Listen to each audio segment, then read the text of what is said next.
T.B.Photo X1.5 TFX, and welcome back to another video. Overdue, I might add, and if you're wondering why my hair looks like a freaking mess, it's because I'm straight out of the shower actually. So I've just been getting home from work, and the first thing you really do when you work at a hospital, you basically just hit the shower directly, because you can bring something nasty home with you. That is not really the intention, but hey, that's life for you. But anyway, I know that I haven't been uploading videos at a regular basis, but here's a little bit of the sad truths of life.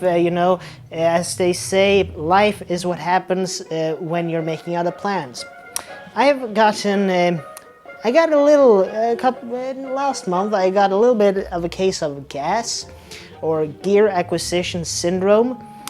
So I got a couple of 35 film cameras, and I'm going to show you them in a second. But the thing was that I wanted to really put them through their paces and see if they really worked, or at least one of them, that it really worked as it should, because it's a real classic, and so on. So I took a lot of film for all the events I went to, and I intended to use it in the videos.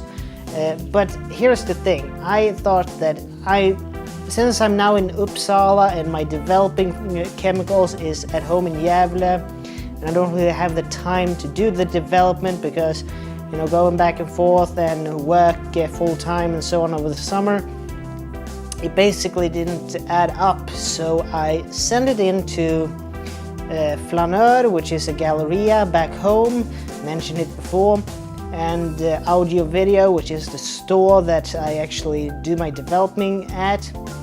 And unfortunately, they have had a water leak in that galleria, so it's closed down for renovations. So I haven't been able to get those negatives back. So that's the brunt of the story, unfortunately. It's basically that I haven't been able to get the negatives because the store where I have them developed has, a freak accident. But you have to make do with what you have, right?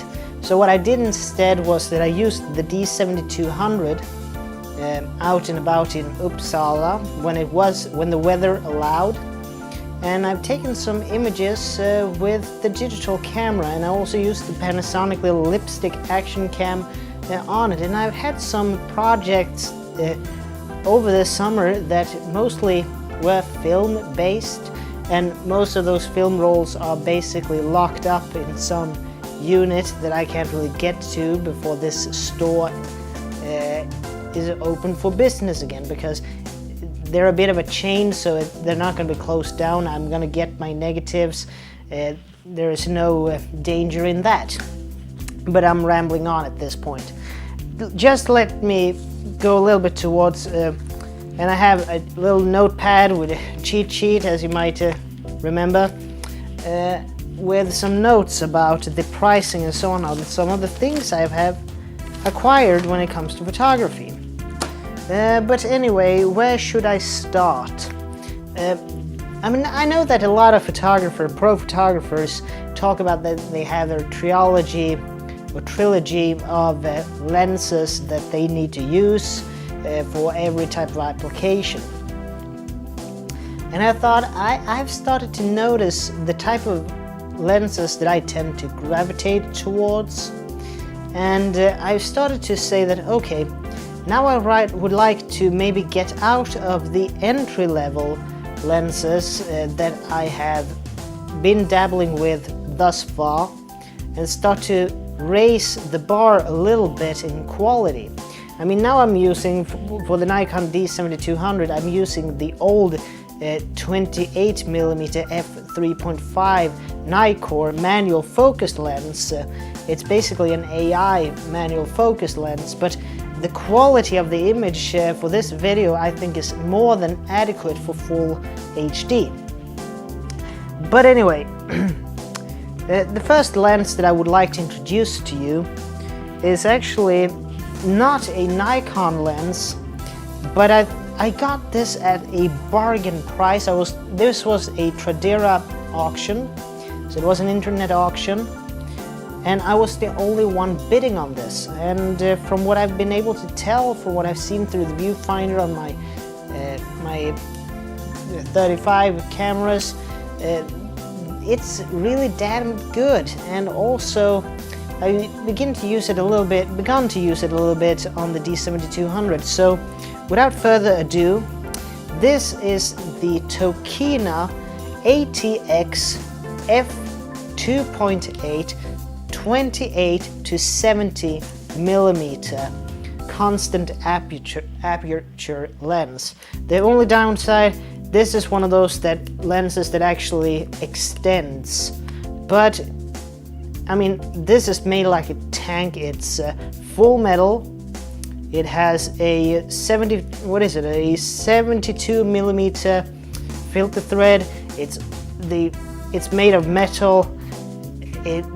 The focusing, both the focusing and the zoom dials are, really grippy, in my opinion. The aperture ring is, metal, and, back bayonet mount, metal. It interfaces beautifully with the Nikon D7200. And I got this lens, and I'm looking at my cheat sheet now, by the way. I got this lens for 1200 Swedish. That is in euros, that's 118 euros, or in US dollars, it's 138 US dollars. That's what I got this Tokina for. And this has really quickly started to become one of my favorite, really, I dig this as a wide to normal, or almost a light telefocus zoom lens with constant f2.8, might add again. So brilliant, underappreciated little lens, built like a tank, and I start to appreciate it. I'm gonna show you some more images what this can produce at a later date, but yeah, this is what I've started to really use nowadays. And just this weekend I picked up a little bargain, and I need to switch pages here then. Yeah, I've had a guy at my workplace who is also into photography, or a couple actually, and this guy is really into macro photography, and he likes to do really close-up one-to-one macro, and he started to tell me about macro photography and and I've been dabbling in that myself. If you look back at my, I think it was the Mamiya 645 Pro camera, I actually have the 150 millimeter, 80 millimeter 645 macro lens with the complete kit, with the extension and so on. So if you go back and look at my 645 flash tutorial, I'm actually using that lens, and with a Sunpack ring flash. So I've gotten a macro lens, and I got this one also. I was the only bidder on this one, and the thing is that the reason I got this one so cheaply is because everybody seems to aspire to get the updated version of this lens. But optically, from the research I did when I read about this, I thought that, wait a minute, it doesn't seem to be any different.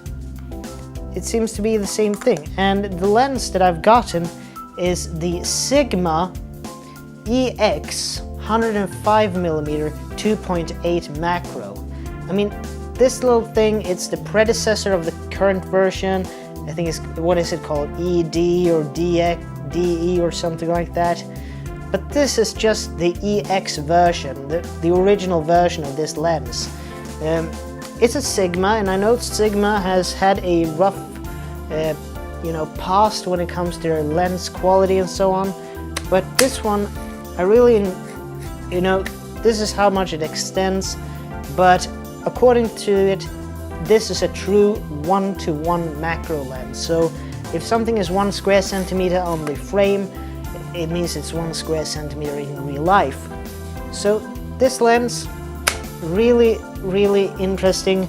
I've just recently gotten this in the mail, and the price I paid for this one was 1800 Swedish, which in euros is 177 euros or $208 US. So yeah, I think this might be something that can be very useful. It's a great tool in the toolbox, because most macro lenses are not one-trick ponies. I mean, they're made for macro, yes, but many of them has also been proven to be really great portrait lenses, and 105 millimeters, that's a good popular portraiture lens, focal length. So yeah, and it's almost in mint condition. So yeah, really great little piece of kit. But here comes the daddy, I have to give a nod or a shout out to the angry photographer for this, Ken Wheeler, when he did you've seen the Tokina, which is a 28-70, so I got the wide.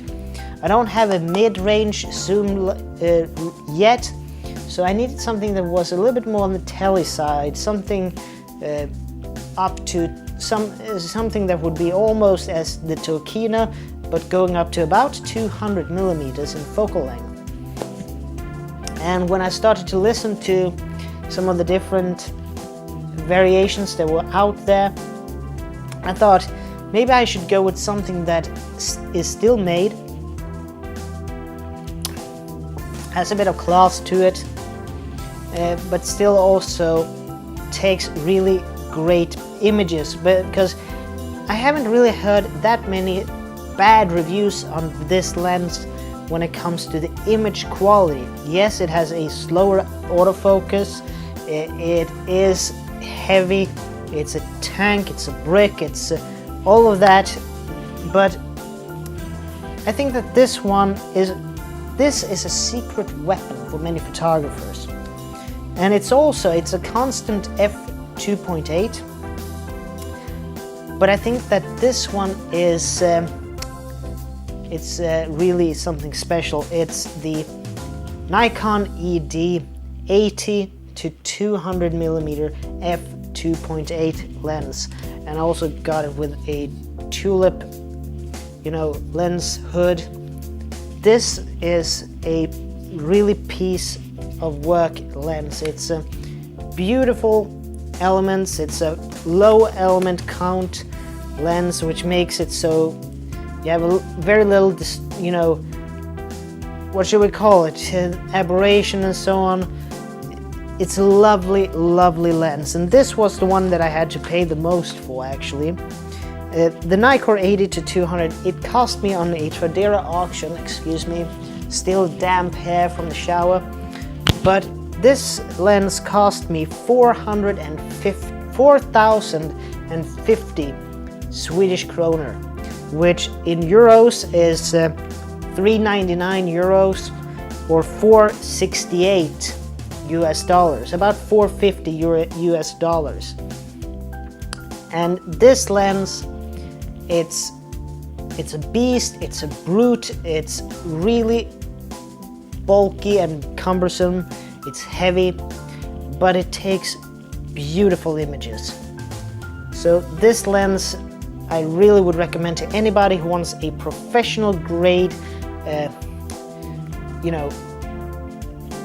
zoom lens, and you want something that really is quality bang for your buck, but you don't want to pay those insane amounts that the current gen 70 to 210 lenses costs. This one is a hidden gem. It's still made by Nikon, made in Japan. I mean, it's beautiful.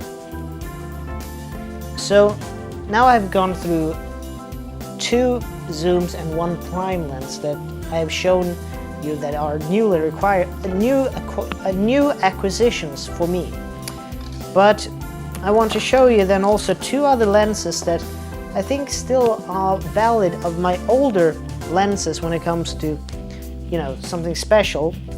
And this is this is a one-trick pony, I know, but it's the F3.5 Samyang 8mm fisheye lens.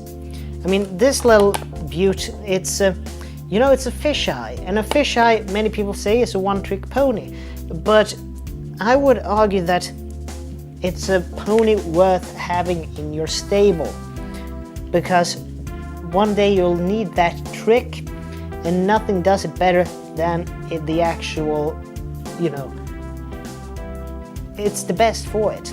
It's not a zoom fisheye, and it's not a extreme fisheye, but 8mm. This is made in South Korea. It has spherical elements in it, so you have very little aberration and very little, you know, it's a lovely lens.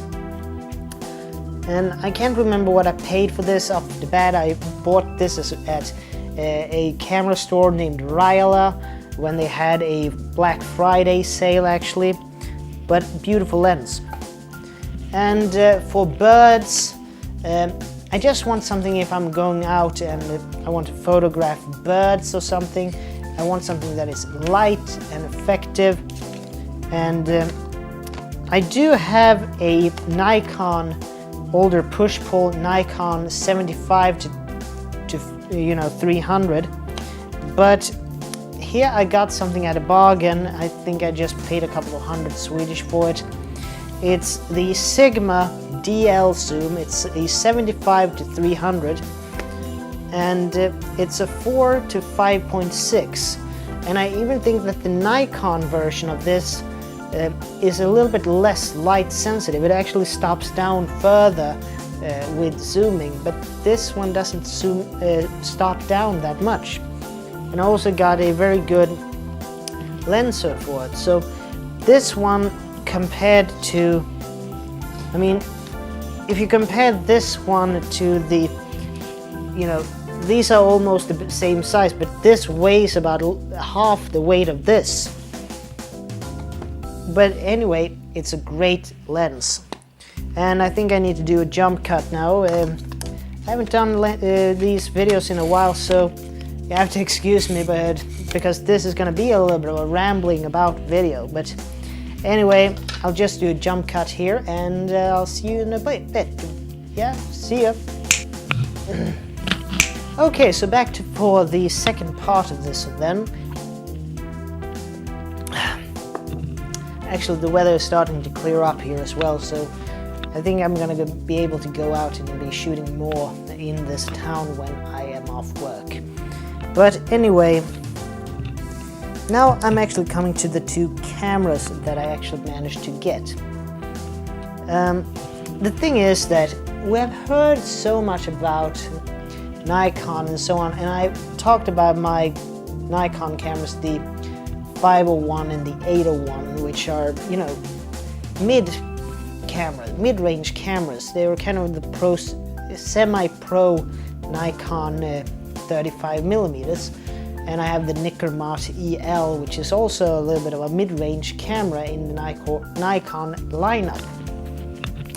But I actually managed to, I think I made 2 little steals actually. First of all, I wanted a classic Nikon camera, and I don't think you get more classic than this. There you go. Need I say anything? This is one of the original. This is not the high point. I don't have the high point. This is the Nikon F3. This one has 2 little character flaws. First of all, the winding, you know, the rewind, you know, it doesn't the spring is broken on this one. It's probably easy to fix, but that's that's something for a later date to try to fix. And I know there's a little plastic piece that is supposed to go over here to protect when you don't use the motor drive on it. But apart from that, this camera still works beautifully. This is, one of Nikon's all-time greats, the Nikon F3. I mean, you still have this. This is one of those cameras that can still use non-AI lenses. You have the detachable prisms. You have the, the interchangeable focusing screens in them.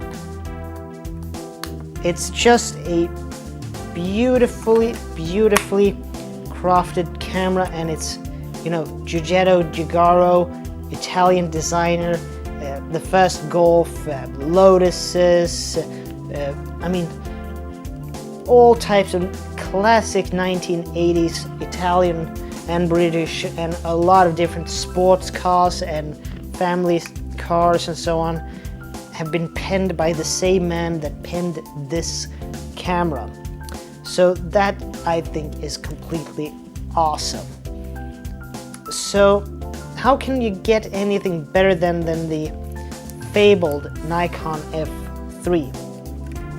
Well, I'll show you, because the same seller that sold me this because I got this camera for 1,500 Swedish, which in euros I paid 147 euros for this camera, or that equates also to $173. That's what I got this Nikon F3 for.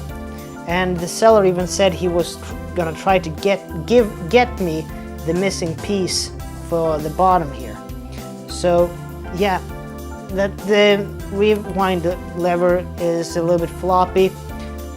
It doesn't bother me in the least, because this is my F3 and it has a bit of a unique character to it, and it's not the high point. I use glasses and I don't have any problems with this.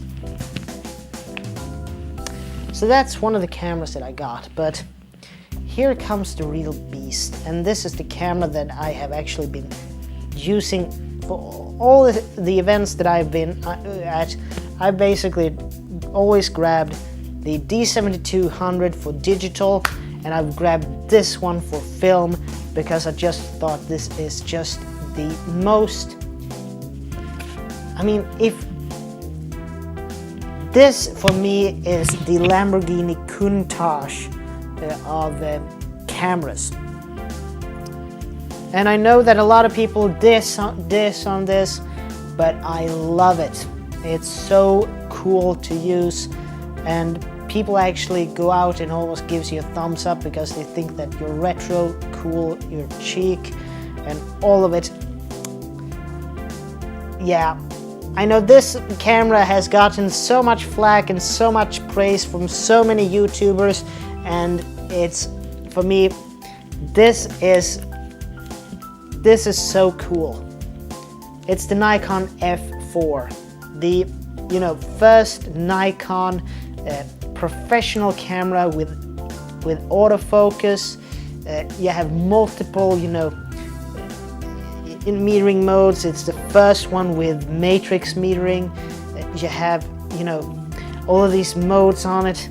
I would be lying to say that I've used this on full manual all the time, because I have small hands and I can't really reach.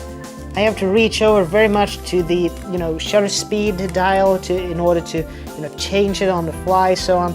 So I've usually used this on aperture priority, but I've also used it a bunch on manual mode. It has the MB21 winder, so you also have the vertical shutter buttons. You have 2 shutter buttons. You have a ton of features. You only have one focusing point in the prism, and like its predecessor,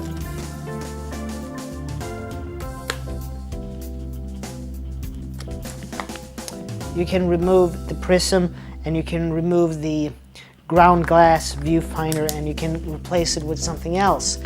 But it's a wonderful, beautiful camera in its own right, and it's just fabulous to use. It's heavy, it's a tank, and this combination, imagine going around with this, you will have a backache when you are finished, but it will be so worth it. So this is basically kind of a great pedigree to have, I think, the 3 and the 4. And this weekend I actually got to know that another person in my close family or close-knit family actually have a F2. So we are basically a little bit of a Nikon family now. I have the F3 and the F4, and another one in my family owns an F2. So that's a little bit cool, actually, to say the least. But anyway, as I said, this is a little bit now that I have had a case of G.A.S, and I'm trying now to make it a little bit that now it has to stop. These are now the lenses that I'm going to base most of my photography with, and of course I'm going to use some other great lenses as well. I still plan to use the Tokina 135mm.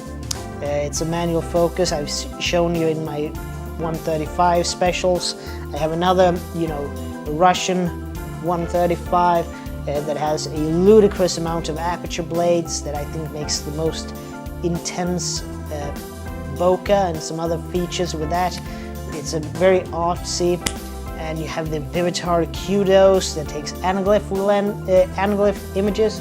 So I still have a lot of weird, interesting, cool lenses in my bag of tricks, but I think that some of my zoom lenses, I'm trying to phase them out. I think I have the 35 to 135 zoom Nikon. I'm thinking about getting rid of that, and I have some other, lower tier Nikon glass that I think that I'm not using it as I used to use them. So yeah, I'm gonna try to clean out the closet, so to speak, with the stuff that I know that I have other better stuff now that fills the need for what they once filled. So if I need that niche, I would use some of what I got going on for me here. But all in all, that's where we are at now with my photographic journey, and I hope you stick around for it because I think it's going to be a great one. But anyway, as you're supposed to say in this YouTube malarkey, this is Tobias Bergström from T.B.Photo X1.5 TFX, and as you're supposed to say, repetition, please like, share, comment, and subscribe, and I'll see you guys in the next video. So take care from now on. Bye.